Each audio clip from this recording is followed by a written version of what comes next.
tugiye kwiga umuhamizi. Turatangira ku muhamizi witwa ingora ikotaniro. Hanyuma ingorabahizi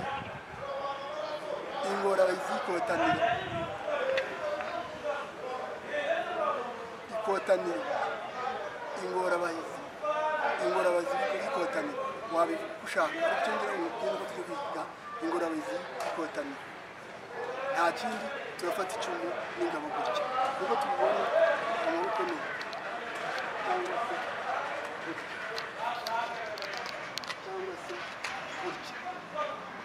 cyangwa gutya kugira ngo mwese mwabibone.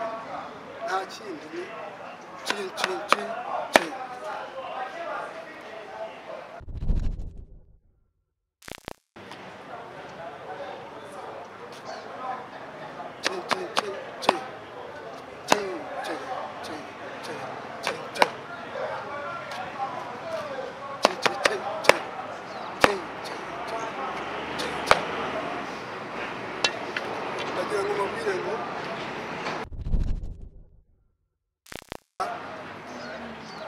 imyitwarire y'umubiri ugira uburyo umuntu atwara umubiri. Niba uri kuri iki gice ugomba kumenya ko hari igice gikora imfuruka, igice cy'amayunguyungu nacyo gikora imfuruka. Hari igice cy'umubyinnyi, iki cyuma kuba wagiteretse bugarama uburyo kiba gikeye, umuntu ukureba abona uryoheye ijisho. Rero turi muri ubu buryo.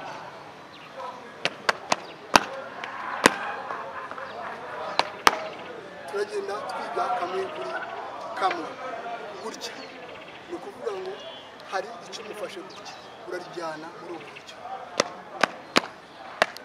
Muragiza ukurura umugara hano gutya uhita urizana hano ngo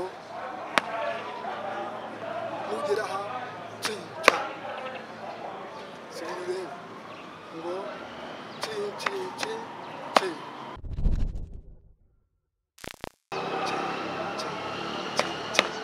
reba twihuta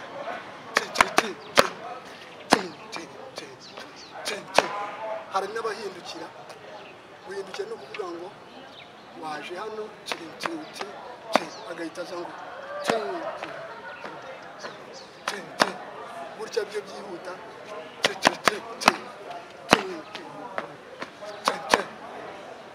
Mwakabonye ndagiye tugasubiramo twese,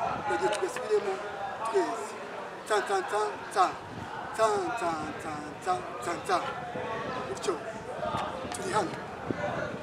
Mpore ku rugamba ndimanzi, ngo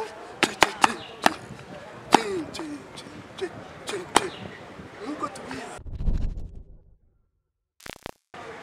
umuhamizi kugira umuntu utanga. Ni ukuvuga ngo arabaha akawuvuga mu izina, awuvuga mu ijwi rirenga agira ati ingorabahizi,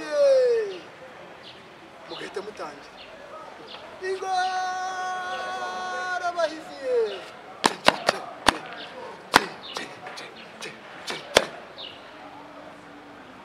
Bravo. Tugiye kwiga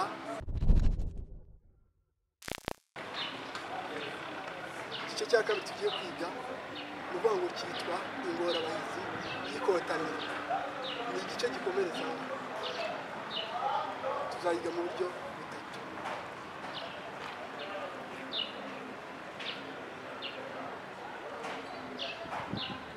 Hano hari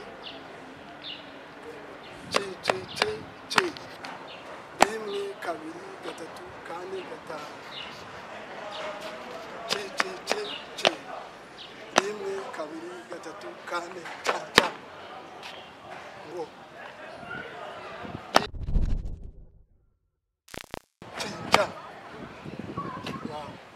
na ubwo rero ku cya kabiri tugiye gukora, tugiye kwiga icyo bita igitego.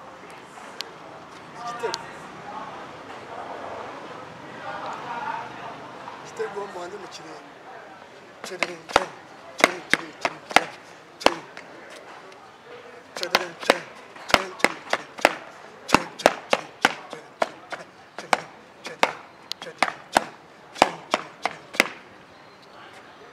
mwakabonye mbere ko tukiga manze mugakurikira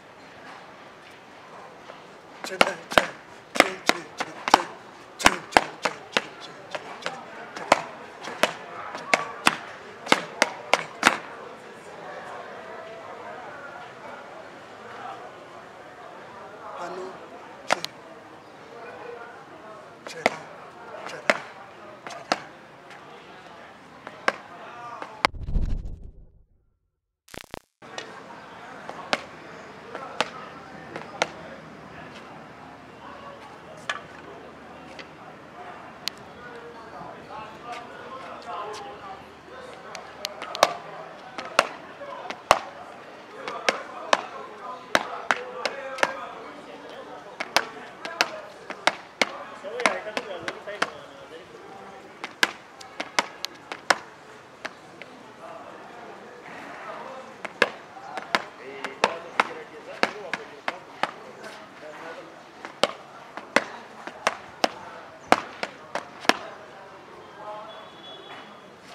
tugisubiramo twese ndakeka mwabibonye neza hari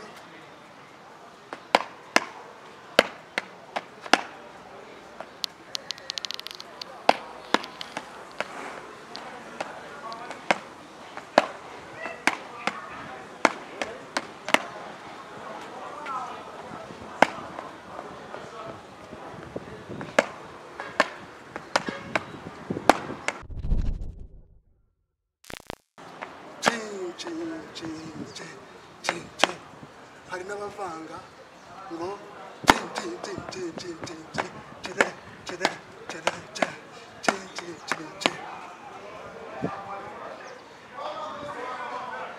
tugikore cyose turebe